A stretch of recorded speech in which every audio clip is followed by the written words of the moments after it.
de Rouan. Rouan. J'aime bien ce nom, Rouan. C'est difficile à dire que c'est notre groupe qui marche là-bas. Et voici, voilà les bâtiments d'une ville où est né Gustave Flaubert, écrivain, et aussi Pierre Corneille, écrivain très connu. Peut-être c'est assez pour cette petite marche dans les rues de Rouan.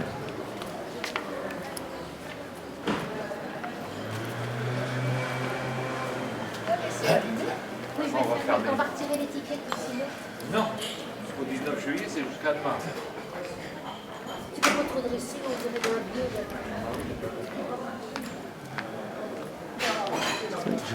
Très jolie, cette marche devant.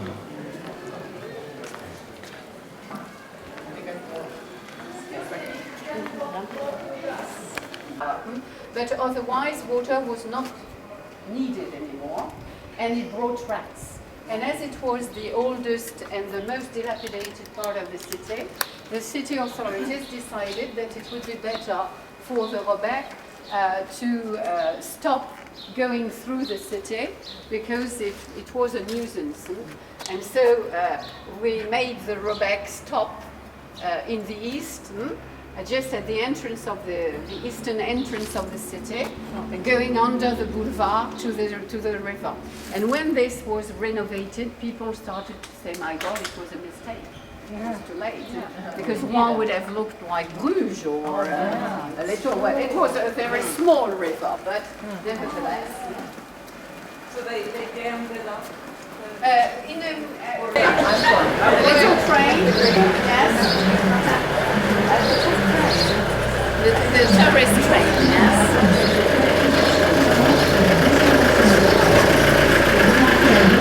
Bonjour, vous voulez quelque chose? Quelque chose? Dites à moi, nous, pour la télévision, pour la télévision. I told you, he is my nut child. Les enfants, oui. We're all going to be not les enfants. You.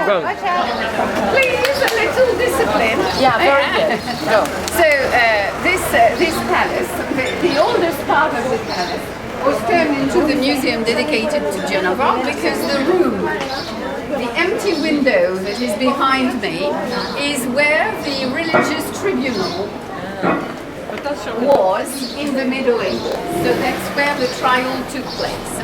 Joan of Arc never came here, but that's where the judges met to give their verdict.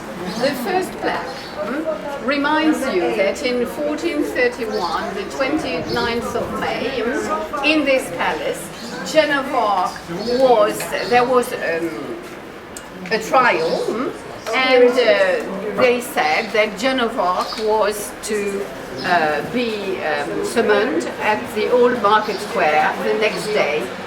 The word execution is not pronounced because you know that the Catholic Church cannot have blood on their hands. So she was transferred to the civil authorities, the city authorities, and the executioner did his job. And the second plaque reminds us that 25 years after the death of Joan of Arc, 1456, the city had been liberated from the English. The 100 Years' War was finished. The French had won. The French King Charles VII, nobody questioned anymore his legitimacy. And many judges, the main judge was dead, thankfully. And so some people probably told Charles VII that it was a pity he would remain forever as the king who had been crowned thanks to a heretic. So he was encouraged to do something to have the reputation of Joan of Arc clean.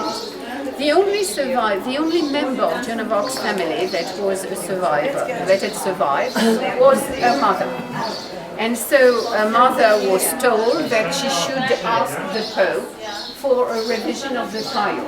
You know that one of the dogma of the Roman Catholic Church is also that the Catholic Church cannot go wrong. It's infallible.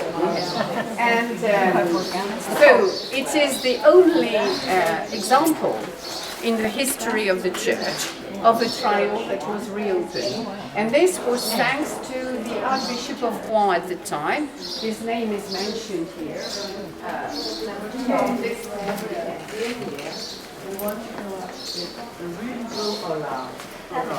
L'archevêque de Rouen, Guillaume Cardinal d'Estiville, he was also a cardinal, and he was a very influent person because he was the port, because before Le Havre was built in the 16th century, Rouen was the only important port in the Normandy. Plus, Le Havre was created by Francis I, but didn't develop before the 18th century, roughly with the slave trades. And so until then, Rouen was really the king port in Normandy, so very rich city. And we have a little tributary of the Seine, which is called the Robec. You see the name of this street, the Robec. And the Robec, the tributary of the Seine, this is a fake one. Okay, but the original one stops just further east. But originally, in the Middle Ages, it was canalized and made to go in this part of the city to provide water for the working of the wool. Then, in the 18th century, wool was replaced by cotton. And in the 19th century, with industrialization, it was not possible in this part of the city to build modern factories with steam engines, etc. So textile moved on the other side of the river. And this area became the poorest and the most dilapidated area in the city until the 1960s, when it was rehabilitated, 1960s, 1970s, renovated, and of course the poor population who lived here was sent to the suburbs, and a new population set up here with antique shops, wine bars, restaurants, etc. And we many places that are called Romain here, and he was the bishop of the city in the 7th century. He is represented with a big animal which is supposed to look like a monster. This monster is called in Rouen the gargoyle, and the gargoyle is a symbol of paganism. So he is said to have contributed to ending paganism in the countryside around the city. So getting through this door, which was created in the 13th century, you have the medallions, all different, 150 of them all different, representing on the top line the creation of the world. You can see God creating the various things, and then the original sin. Now they are ashamed, and it goes on the top. And then the front, and you see a difference between the side porches and the central porch. The side porches are 13th, 12th and 13th century, and the central porch was rebuilt in the early 16th century because the front was cracking. And so you see the difference in the sculpture, the gable, the rose window, all that is 16th century. And the other tower, which we call the Butter Tower, which was built at the end of the 15th century, is called the Butter Tower because it was built thanks to